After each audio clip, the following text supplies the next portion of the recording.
Hoje vamos falar sobre a quinta parábola. Nós estamos falando sobre as parábolas do reino. Quinta parábola.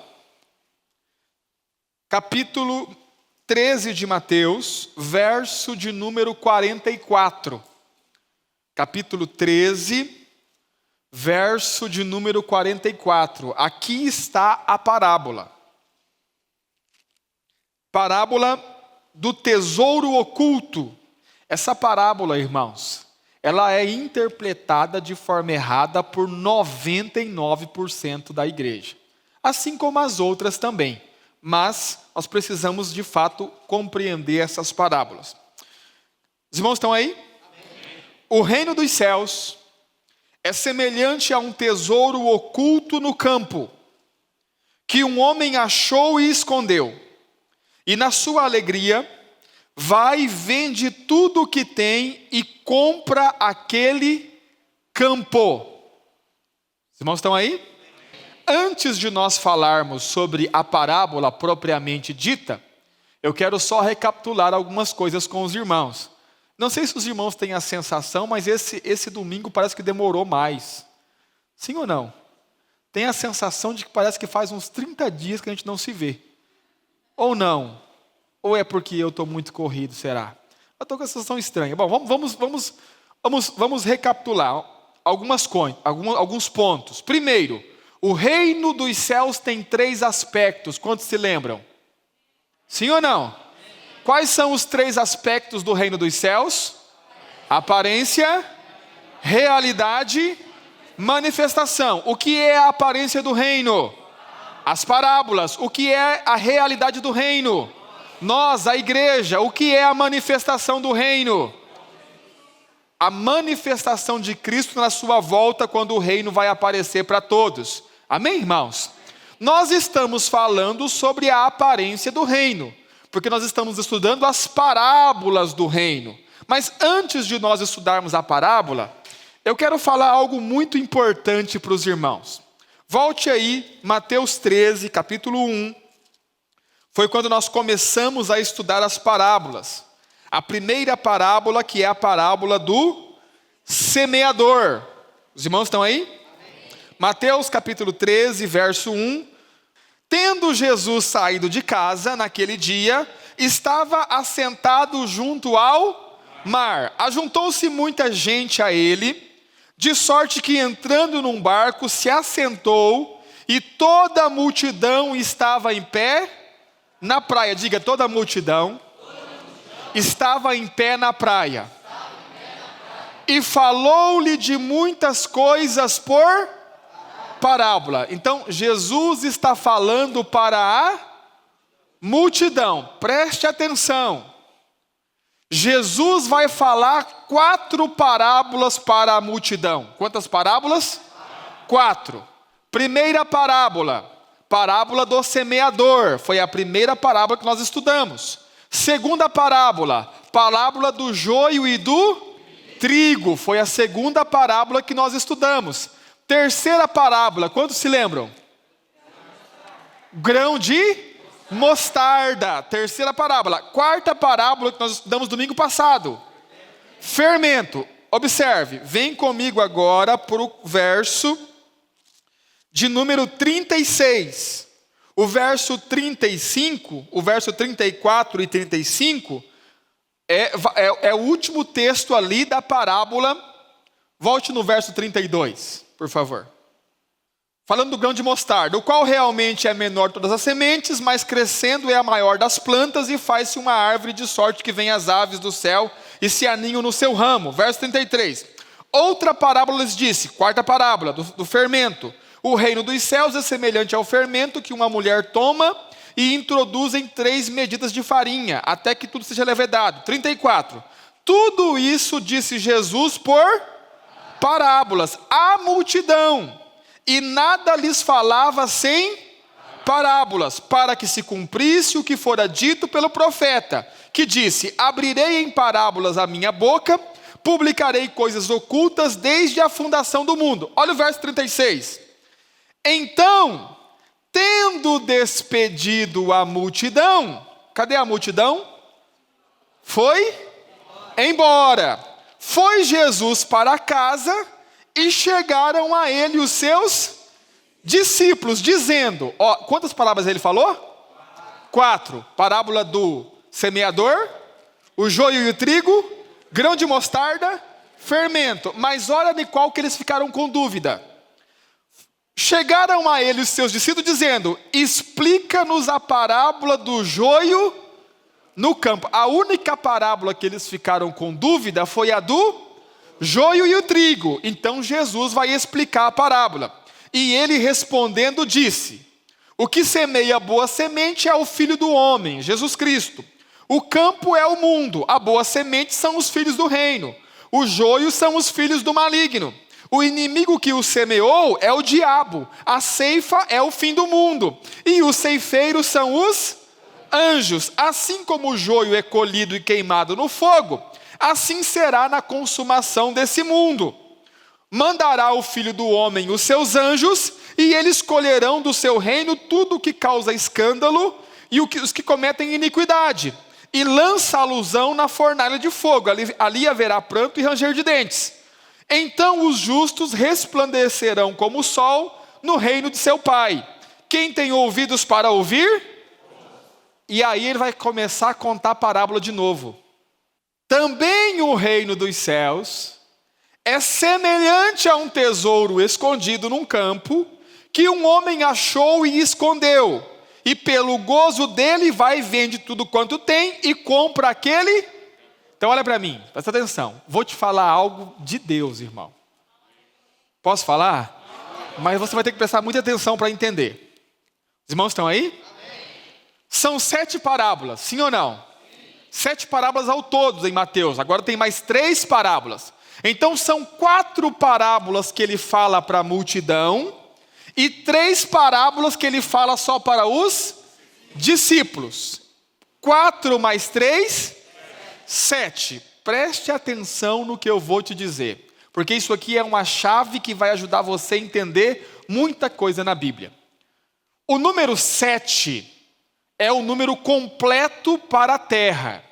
Tudo de Deus que é completo na terra usa o número 7. Então por isso que você vai encontrar o 7 muitas vezes na Bíblia, né? Muitas vezes na Bíblia você vai encontrar o número 7. Por exemplo, o povo de Israel deu 7 voltas em volta do muro, para os muros caírem lá em Jericó. Naamã deu 7 mergulhos no Rio Jordão para ser curado da lepra. Nós temos no Apocalipse 7 igrejas, nós temos 7 selos, nós temos 7 trombetas, nós temos 7 taças da ira. Professor, por que esse monte de 7? Porque o 7 é um número que Deus comunica. Nós precisamos entender que Deus fala através de símbolos, amém, irmãos?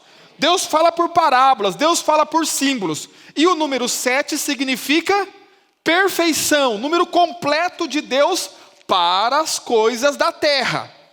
Quando o número é completo para o céu, é o 12, mas para a terra é o 7. Por isso que a humanidade vai ficar sobre a terra 7 milênios. Ou seja, 7.000 anos. De Cristo até Moisés, 2.000 anos. De Adão a Moisés, 2.000 anos. De Moisés a Cristo, 2.000 anos. De Cristo a nós, 2.000 anos. 2.000 mais 2.000 mais 2.000, 6.000. Falta 1.000, pastor, o milênio. Que está para chegar, o 7º milênio. Por quê? Em quantos dias Deus criou a terra? 7, ou seja, o 7 é o número completo de Deus para a terra. Preste atenção, na Bíblia, o 7, ele pode vir de 4 mais 3, ou de 3 mais 4. Os irmãos estão aí? Amém. Preste atenção nisso. Esse é um detalhe que provavelmente você não ia enxergar na sua vida, mas eu vou te ajudar. Observe. 4 parábolas Jesus fala para a multidão. 3 para os... Então é 4 mais 3. Os irmãos estão aí? Eu vou te mostrar um outro 7. Vem comigo para Apocalipse capítulo 2. Olha o capítulo 1, verso 20, o último versículo aí. O mistério das 7 estrelas que viste na minha destra e dos 7 castiçais de ouro. As 7 estrelas são os 7 anjos das 7 igrejas. E as 7 igrejas que vistes são as... E as 7 castiçais que vistes são as 7 igrejas. Então diga assim, 7 igrejas. As 7 igrejas estão divididas em 2 grupos. O primeiro grupo de 4 e o segundo grupo de 3. 4 mais 3. Pastor, aonde está essa divisão? Observe, todas as 7 igrejas têm uma mesma frase. Qual é a frase? Quem tem ouvidos, ouça o que o Espírito diz às igrejas. Os irmãos estão aí? Qual que é a frase? Todas as 7 igrejas têm essa frase. Detalhe, olha para mim. Nas 4 primeiras igrejas, a frase vem antes da promessa. Deus diz: quem tem ouvidos, ouça o que o Espírito diz às igrejas. Ao que vencer, vou fazer tal coisa. Olha lá, verso 7. Quem tem ouvidos, ouça o que o Espírito diz às igrejas. Ao que vencer, dar-lhe-ei a comer da árvore da vida que está no meio do paraíso de Deus. Verso 11, segunda igreja. Quem tem ouvidos, ouça o que o Espírito diz às igrejas. Agora vem a promessa. Ao que vencer, não receberá o dano da segunda morte. Verso 17, terceira igreja. Quem tem ouvidos, ouça o que o Espírito diz às igrejas. Ao que vencer, darei a comer do maná escondido, e darei uma pedra branca, e na pedra um novo nome escrito, o qual ninguém conhece, senão aquele que o recebe. Quarta igreja, verso 26. Olha a promessa. E ao que vencer, e guardar até o fim as minhas obras, eu lhe darei poder sobre as nações, e com vara de ferro e serão quebradas como vaso de oleiro, como também recebi de o meu, e dar-lhe-ei a estrela E depois vem a promessa. Depois vem, quem tem ouvidos, ouça o que o Espírito diz Você conseguiu entender, sim ou não? Presta atenção. As primeiras 3 igrejas, quem tem ouvidos, ouça, vem antes. As últimas 4 igrejas, quem tem ouvidos, vem depois. Então nós temos um grupo de 3 mais 4.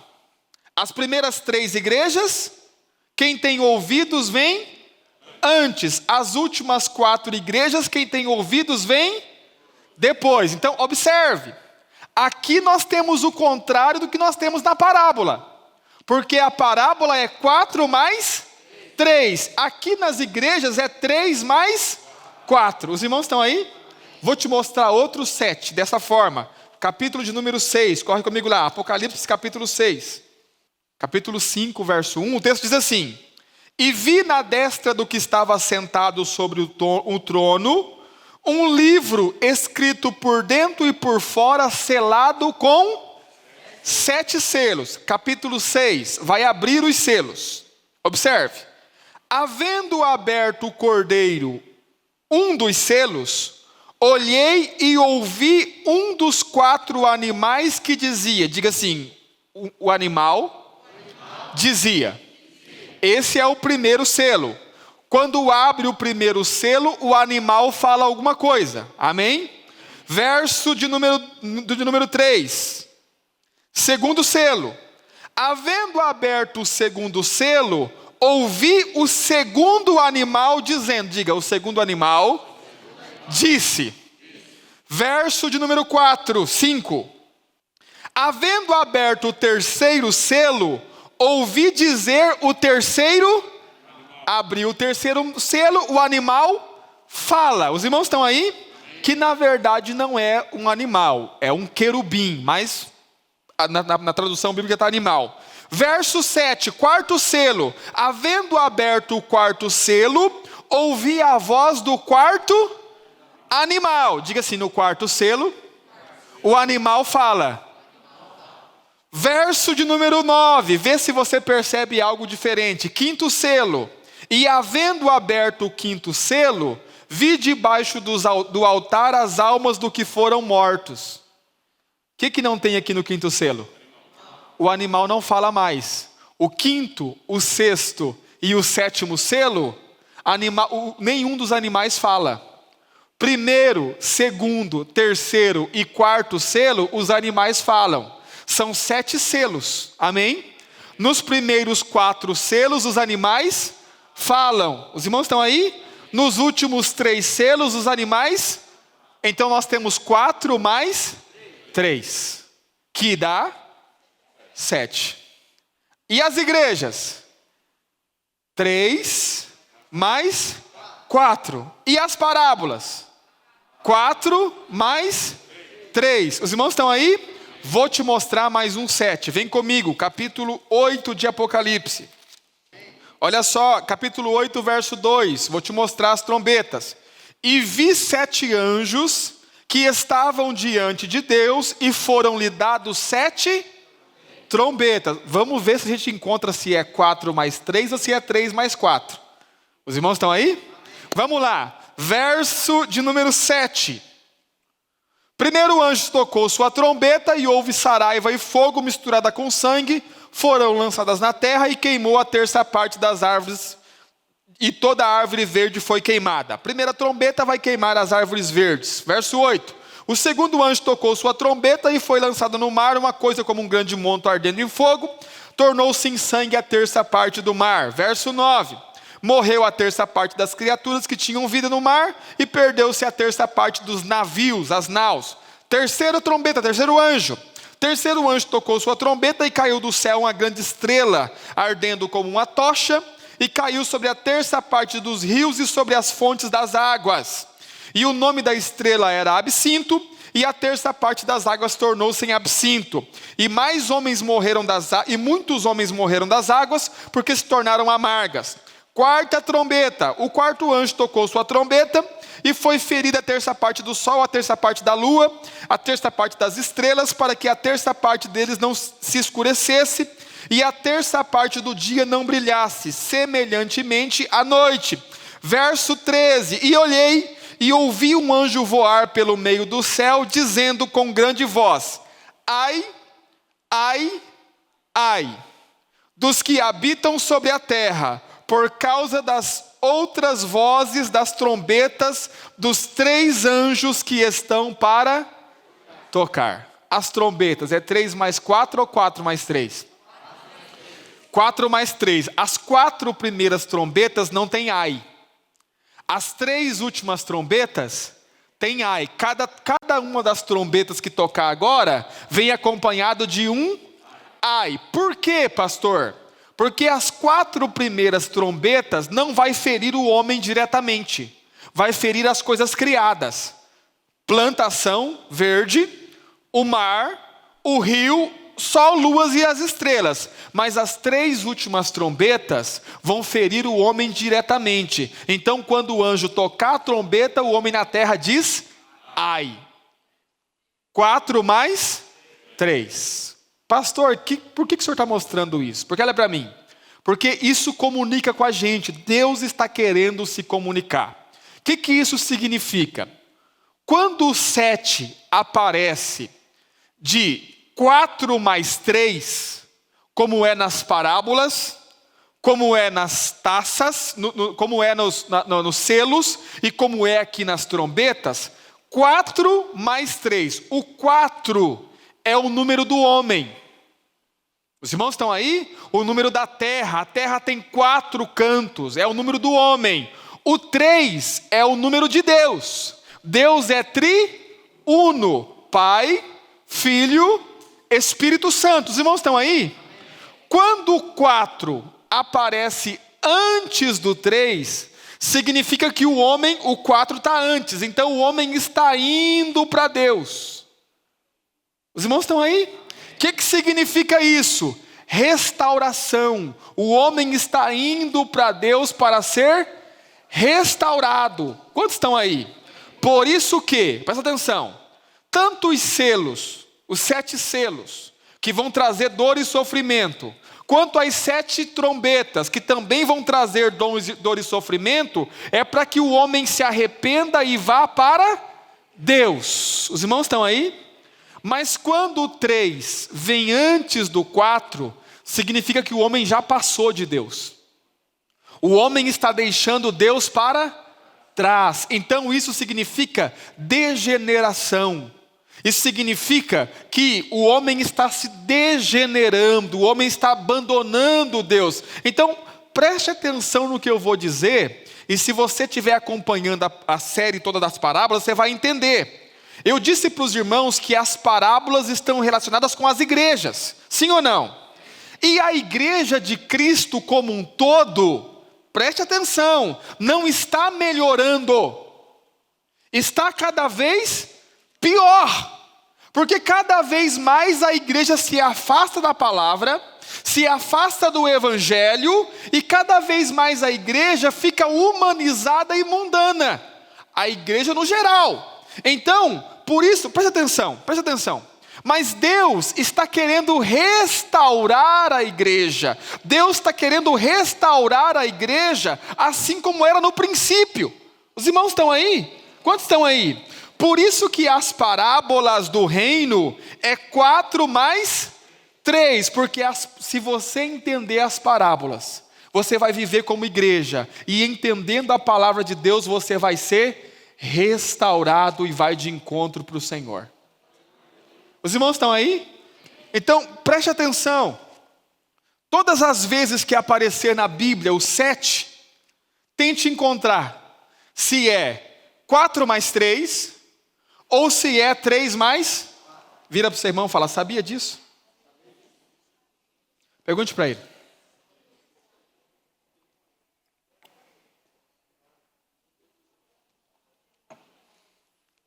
Os irmãos estão aí ou não? Amém. Pastor, encontrei o 7 na Bíblia. É 4 mais 3 ou é 3 mais 4? Consegue entender ou não? Pastor, se for 4 mais 3, o homem indo para Deus, sendo restaurado. Se for 3 mais 4, o homem passou de Deus, degradação. Os irmãos estão aí? Amém. Por isso que a parábola está separada em 4 mais 3. Porque as parábolas do reino restauram a igreja de volta ao propósito original. Quantos se lembram aqui das 2 últimas parábolas que estudamos? O grão de mostarda que se tornou árvore, lembra? Coisa ruim. O fermento na massa, coisa ruim. Então a igreja precisa ser restaurada. Quantos estão aí? Amém. Você entendeu? Amém. Tem certeza? Amém. Glória a Deus. Então vamos à parábola. Amém, irmãos? Amém. Pastor, por que o senhor não ensinou isso lá no começo? Porque agora que chegou na divisão. Amém? E essas 3 próximas parábolas, Jesus vai falar apenas para os discípulos. Olha lá, verso 44, a parábola. O reino dos céus é semelhante a um tesouro oculto no campo. Diga, tesouro oculto no campo, que um homem achou e escondeu. E na sua alegria, ou seja, pelo gozo, pela alegria, vai e vende tudo quanto tem e compra aquele. Nós precisamos deixar a Bíblia interpretar a própria Bíblia. Pastor, o que é o campo na parábola? Jesus já falou, olha lá, vamos voltar um pouquinho. Verso de número 38, Mateus 13:38. Os irmãos estão aí? O campo é o mundo. Diga, o campo é o mundo. Então nós não podemos dizer que o campo é outra coisa. Se Jesus diz que o campo é o mundo, então o campo é o mundo. Os irmãos estão aí? Nesse mundo, nesse campo, há um tesouro. Diga, tesouro. Pastor, o que é tesouro? Ouro, prata, pedras preciosas, isso é tesouro. Então preste atenção. Nesse campo tem um tesouro escondido. Mas, pelo contexto da parábola, o homem não pode levar o tesouro, a menos que compre todo o campo. Desconfia de quem que é esse homem? Sim ou não? Quem é esse homem, pastor? Esse homem é Jesus Cristo. O homem da parábola é Jesus Cristo. Os irmãos estão aí? Preste atenção em algo. Você vai ter que ser crente para entender, irmãos. Porque como eu disse aos irmãos, existem partes da palavra de Deus que você entende com o entendimento. E existem partes da palavra de Deus que você entende com o Espírito. Lá em 1 Coríntios capítulo 3, verso 12. 1 Coríntios capítulo 3, verso de número 12. Nos dá uma informação sobre esse tesouro. Quando o apóstolo Paulo fala sobre a edificação da igreja.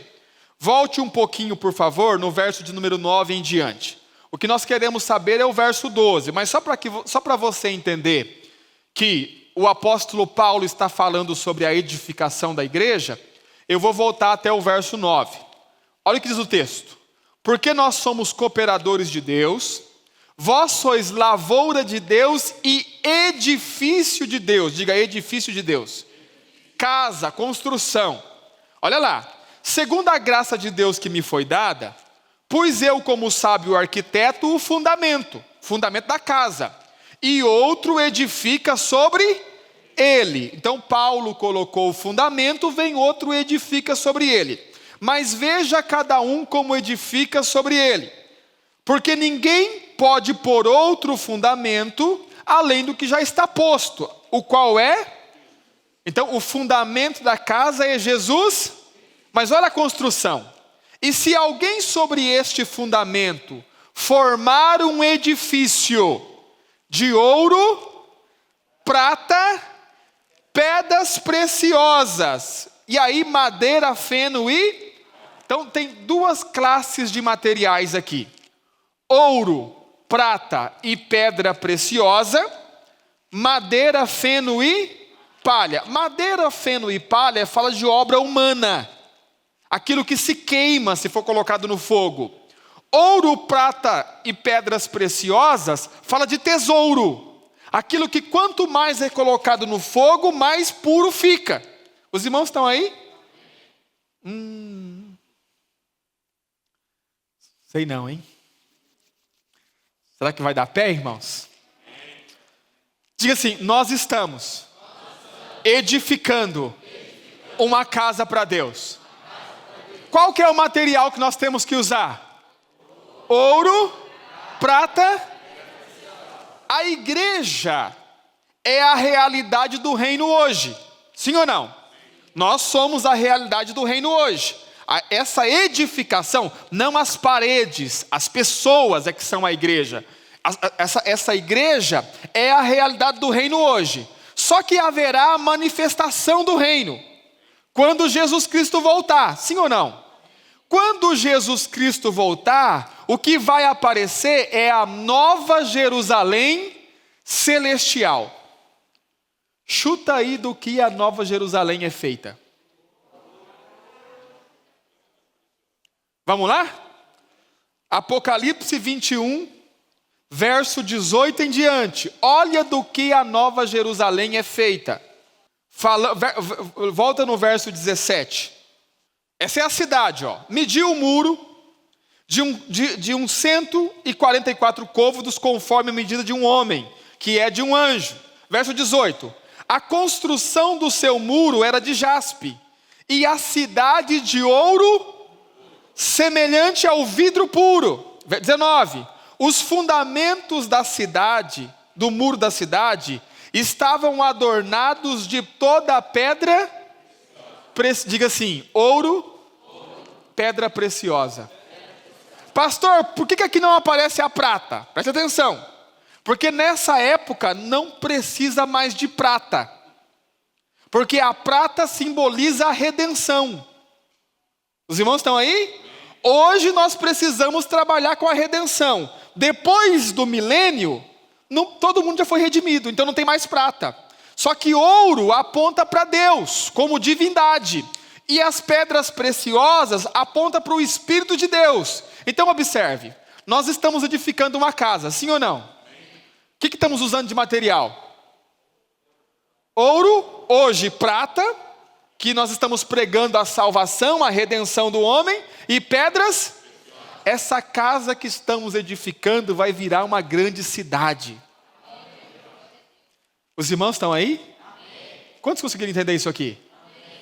Por que ouro e pedras preciosas? Porque é um tesouro.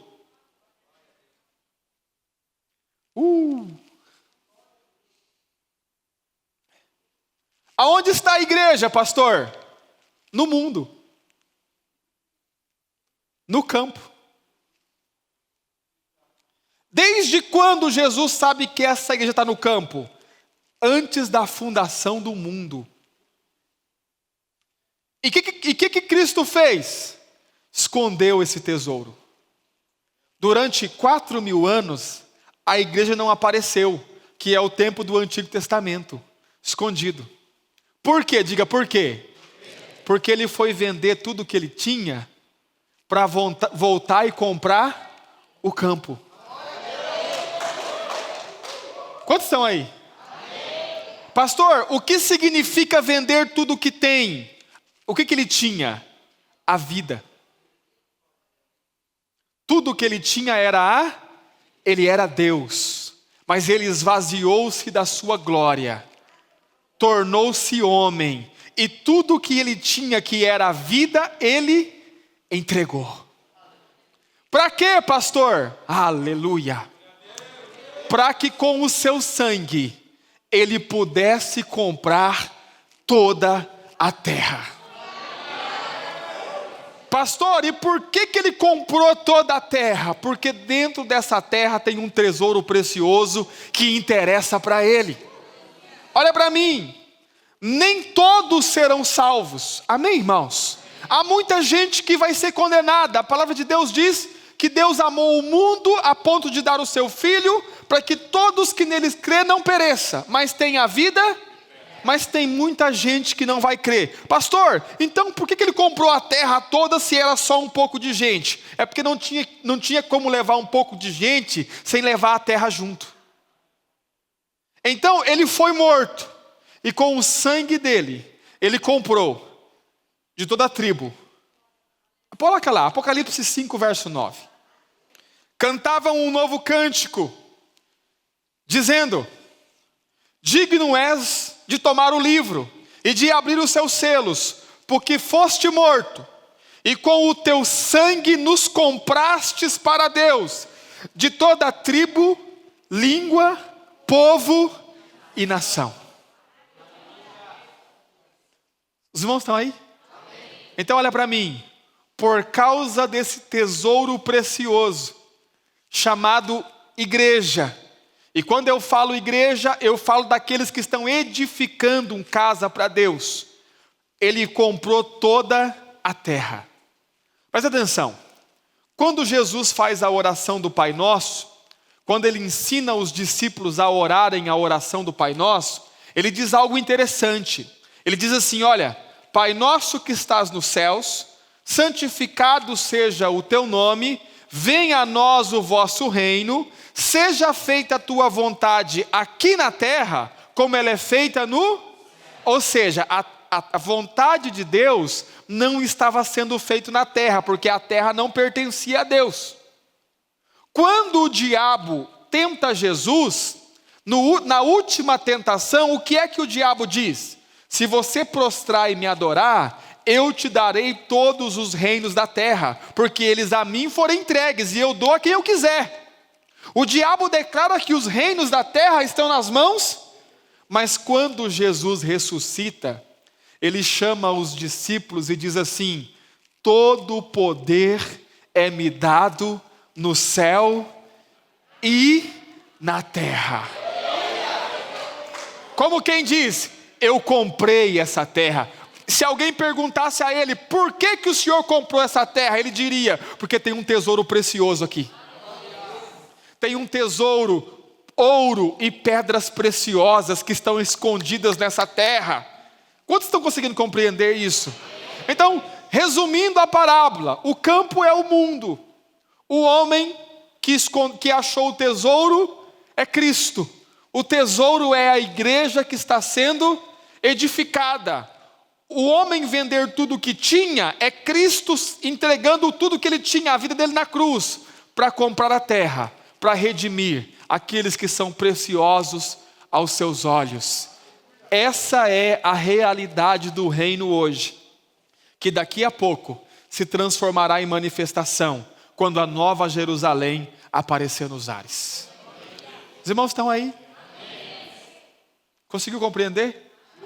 Confesso que eu fiquei meio apreensivo, com medo dos irmãos não entenderem. Mas se você entendeu, irmão, é porque Deus está falando contigo. Os irmãos estão aí? Quantos aqui estão empenhados para edificar com ouro, prata, pedras preciosas?